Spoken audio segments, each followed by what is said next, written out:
Thank you, Dr. Bernd Wittek, for his interesting and very useful presentation. Now, I would like to invite our next keynote speaker. Our next keynote speaker is Professor and Dr. Brett Jan Clips. He is from World Technopolis Association. His topic is entrepreneurship and technology-based regional development. I would really appreciate it if you keep your time, and thank you for your cooperation.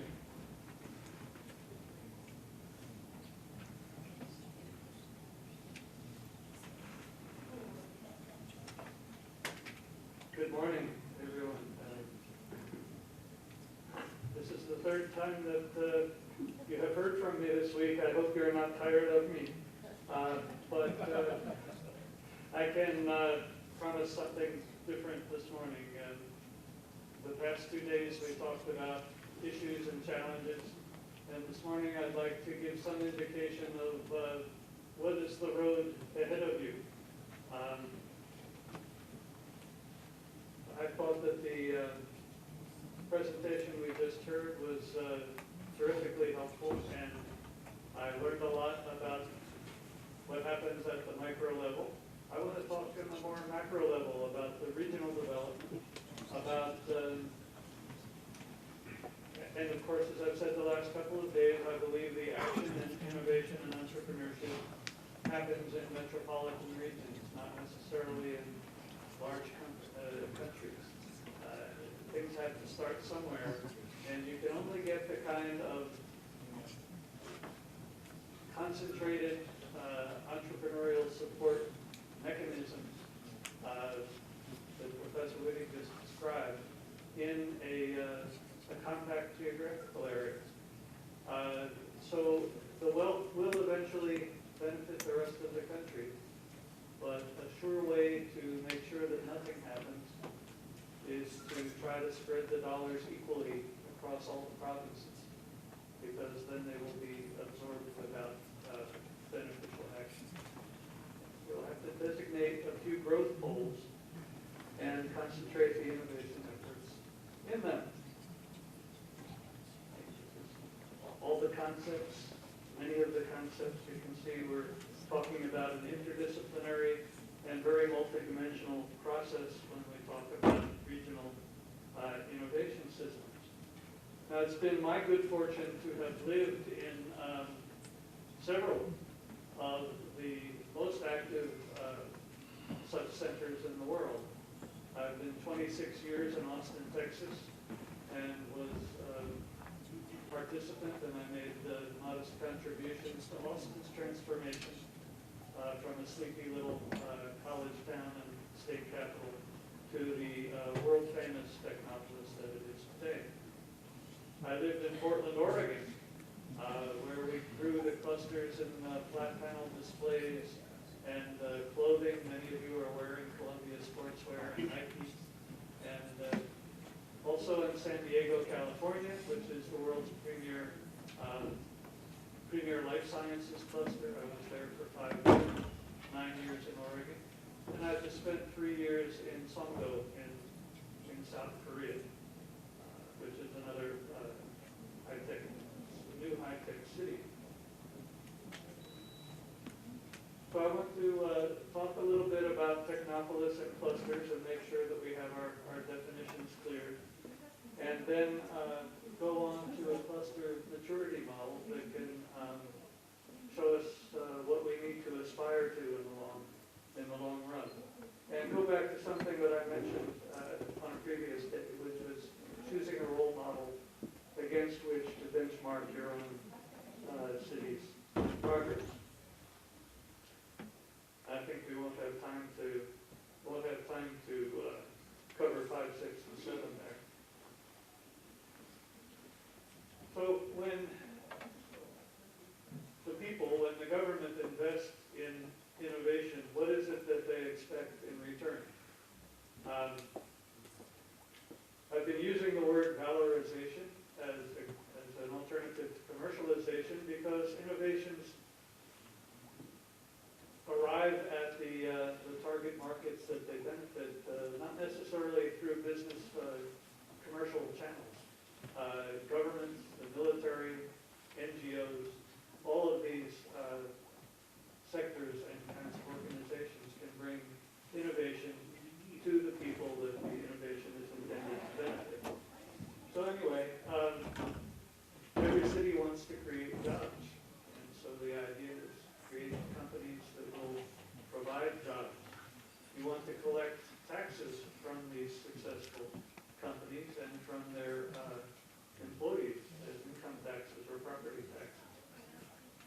generate even more educational opportunities for people and get more efficient economic development programs. I say that we'll see that when we talk about clusters, the value to a city of a cluster is that it reduces your economic development marketing costs.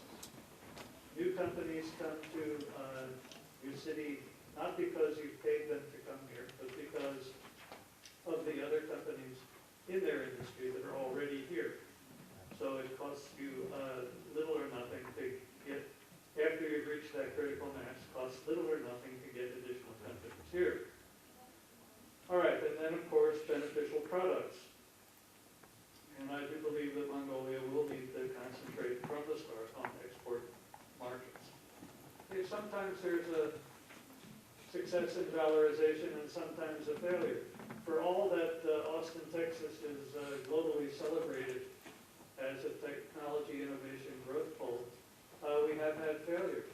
The Microelectronics and Computer Consortium was extremely high profile R&D consortium located in Austin. Austin provided a lot of incentives to get MCC there, and ultimately MCC failed. It was not a failure for Austin because the PR value, the public relations value was huge, and it really did help to push Austin farther along its path. But the reason MCC folded up, aside from the collapse of the Japanese economy, and MCC was intended to defend America's innovation capacity against the then surging imports from Japan. But there was no product development. It was purely R&D. And in contrast, you have the Hsinchu Science-Based Industrial Park in Taiwan that concentrated on manufacturing and product development from the start. And it has been very successful. So, yes, do make your science parks product-oriented. This is a rather conventional list of things to measure as you go along. How many, and you've seen the list from MIT. The reason I say conventional is that we don't yet really know how to measure the success of an innovation system. And the reason is because it is a system. There are interactions among the elements that are emergent. And we don't know what they're going to be, and so we can't set out in advance to measure them. Because a regional innovation system is a complex system, there are time lags between causes and effects, and we do not yet know what those time lags are. So the science of measuring the success of innovative regions is still in its infancy, and although we can measure these things, we could easily fall prey to the problem of measuring the wrong things. Or I think many of you know the story about the drunk man who was on the sidewalk under the street lamp and said he lost his car keys, but he really lost them on the dark corner, but he's looking because the light is better in the middle of the block. So let's not fall prey to looking where the answers are not, simply because the measurement is easier. An example of an innovation corridor in Malaysia and the things that they're tracking, and actually that multimedia corridor has not been successful, and I think they were measuring the wrong things. I applaud the impulse to measure, but they measured the wrong things. We also think that they were relying on a life cycle model. So let me now focus in on that idea. Well, here's another problem with measurement, that you don't get continuity unless there's some kind of political continuity. You know, at the ministries, at the presidential level, at the level of the individual science park directors, and so on. In our consulting project,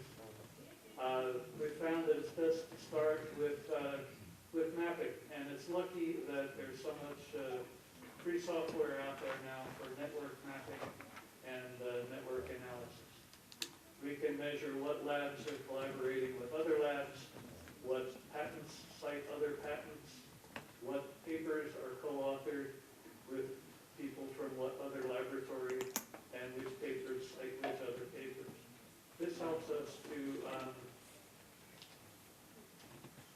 understand where we can best leverage our own local talents and to determine who we should prioritize as R&D partners for our effort.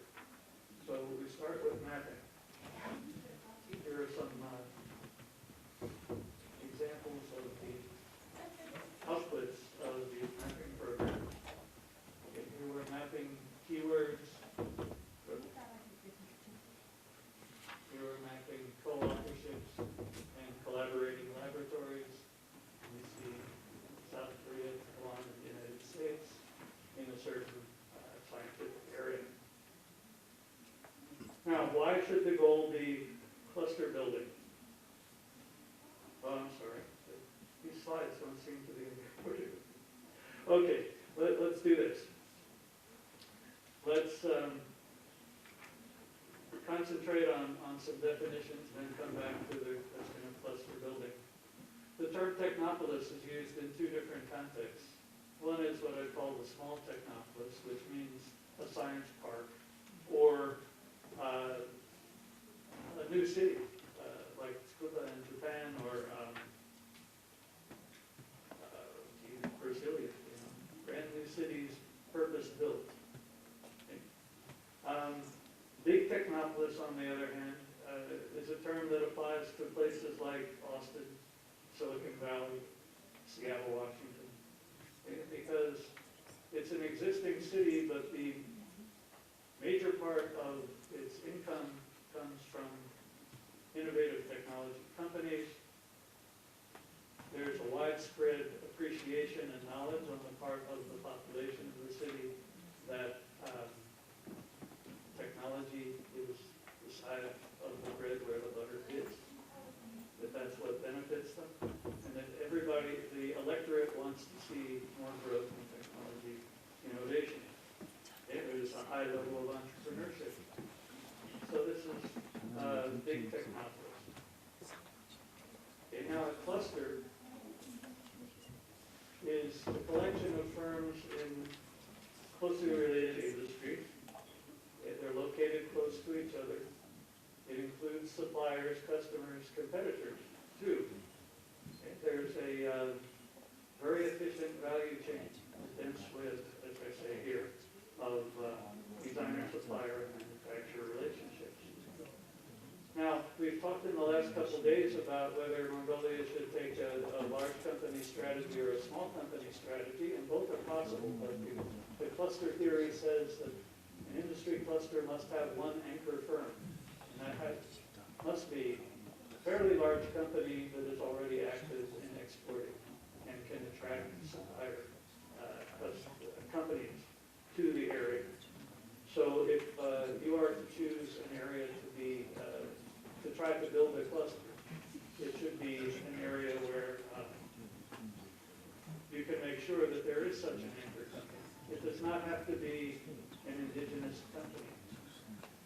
The foreign firm establishes a large operation here, and you believe that it's going to be stable, sustainable. You can use a foreign company as an anchor for a cluster. All right, the benefit then is that there's informal knowledge exchange amongst the employees. Nothing illegal. This is just bar talk and the chats that people have after church. You know, it's all completely legal, but it's called knowledge spillover. And it causes the general level of knowledge of the workforce to rise. And it means that companies can easily find employees who are already somewhat familiar with the way the industry works. And it also means that this informal talk can give people ideas to start new companies. So the knowledge spillover that comes from cluster formation is a spur to entrepreneurship. clusters may arise spontaneously or by design, but I work with many locations that are trying to create clusters from nothing. It is possible, it's very difficult, but it's a role for government to decide exactly what incentives are going to have the highest leverage. In other terminology, we have the triple helix, which is government, industry, academic cooperation, which again raises the complexity and the difficulty of measurement, but it does mean that there is a lock-in. And lock-in means not only is it easier to attract a company when you've achieved the critical mass of a cluster, but that the cluster of the city, the location is stickier. Once the company is there, it's far less likely to leave again. Now, under globalization, companies are very mobile. They don't hesitate to pick up stakes and move to somewhere else if they have the good reason to do so. But if you've established a critical mass cluster, it becomes much more unattractive for that company to move away again.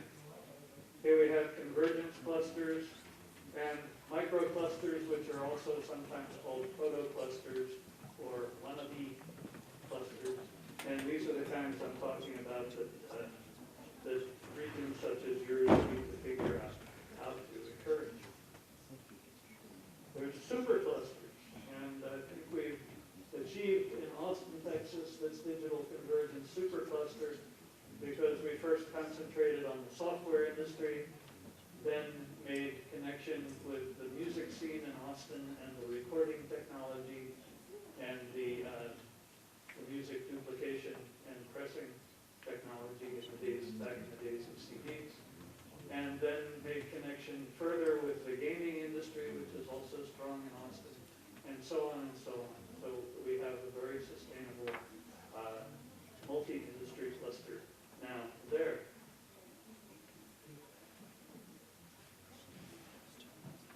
Subclusters mean location is attractive to educated workers, and by means of having better universities, you're creating more informed workers.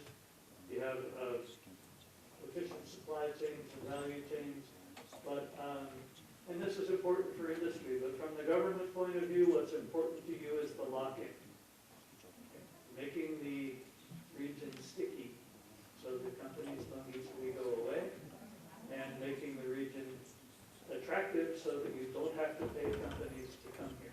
They come here because of the benefits they know they will get from the cluster. Okay, this is basically saying the same thing. Companies will come because other companies are here, not because of your economic development programs. So with critical mass cluster, you can reduce or eliminate the cost of recruiting companies to your region. Okay, now, certainly it's true that clusters are born and they grow and they die. We call this the life cycle model, but actually it's not very helpful just to know that they're born and grow and die. The major question is how do you get from the birth to the growth stage? And the life cycle theory has very little to say about that. So I would like to instead propose a maturity model where, and there are alternate maturity models out there, but in the experience of my consulting, I think that this is the most reasonable one and useful one for you. A location may start with certain areas in the university that are very, very good, and that they may focus on that area as the area that is most likely to achieve both scientific advances and entrepreneurial startup companies. Then as the next stage, you may get to research parks, and then to incubators, and then to industry parks that are knowledge-based, something like the Shinju Park in Taiwan. You can then achieve the clusters and knowledge business ecosystems, eventually the superclusters, and ultimately a technopolis like Austin, Seattle, or Silicon Valley. But I emphasize that you won't have Silicon Valley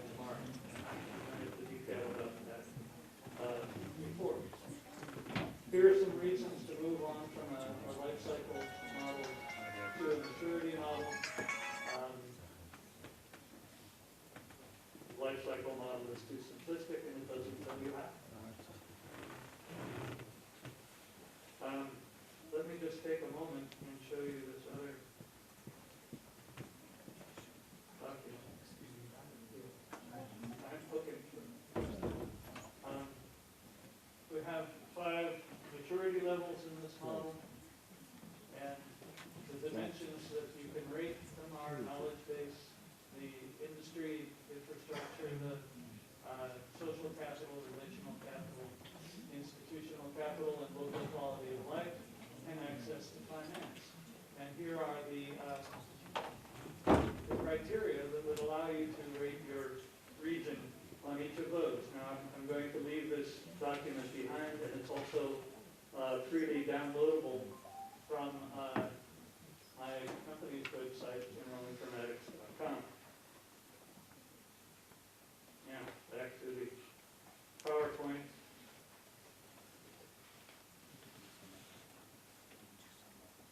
Your effort is going to create jobs, protection of natural resources, exports, and increased productivity. And as we said yesterday, the point of all this in the very large picture is political self-determination and not being colonized economically by foreign companies.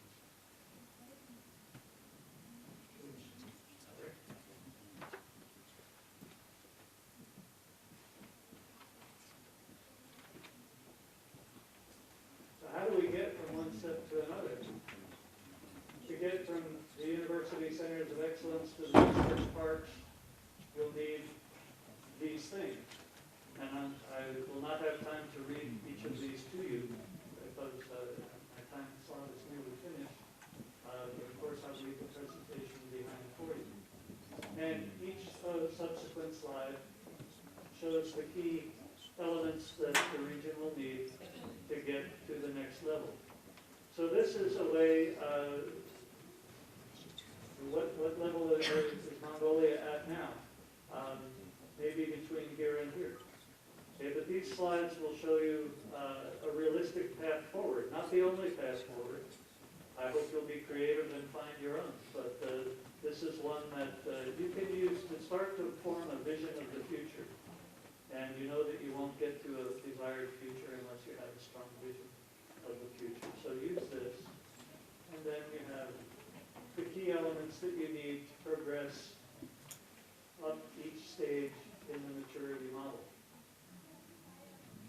And when you get to the top of the mountain, keep climbing, because there's no time when it's okay to sit back and say, we did it, because other regions in the world are continuing to make progress, and there will always be competition. Okay, you need to balance the hardware, software, and humanware. So sorry, no time to go into detail. Okay, there's many other terms in high-tech economic development that are relevant here, but I really do think I loaded the wrong slide set, but this is mostly what I wanted to tell you in any case. All right, the Technopolis is different from the Technopolis initiative because Technopolis is the desired outcome. It's an economic phenomenon. But the Technopolis initiative is an organization, and it's the activities that make it happen. And it could take any one of these forms, okay, professional society, trade association, and so on. And the last thing that I'll want to tell you is that this is a process you go through to select your programs and processes. Decide. Yeah, I think you should have a committee of people that are in the government, people that are in the university sector and business. Decide what you want as a top priority for the region. Okay. Decide the organizational form that will serve that. Decide what kinds of programs will best lead to the desired outcome. Those programs best serve. What skills and resources are needed to make those programs work?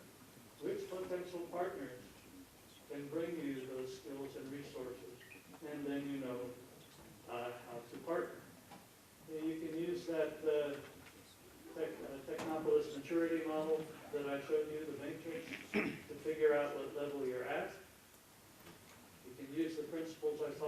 yesterday to choose a role model region, rate them, and then do the gap analysis. What's the difference between them and you, and what should you work on to get to the next level?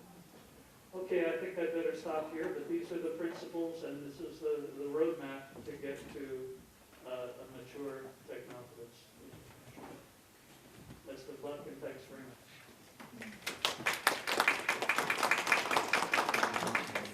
Thank you, Professor Fred Young Lips, for his meaningful presentation. Now we will have group photo and coffee break. The coffee break will continue for about 20 minutes. Thank you. We will have group photo here in front of the garbage, where Mongolian University of Science and Technology is described.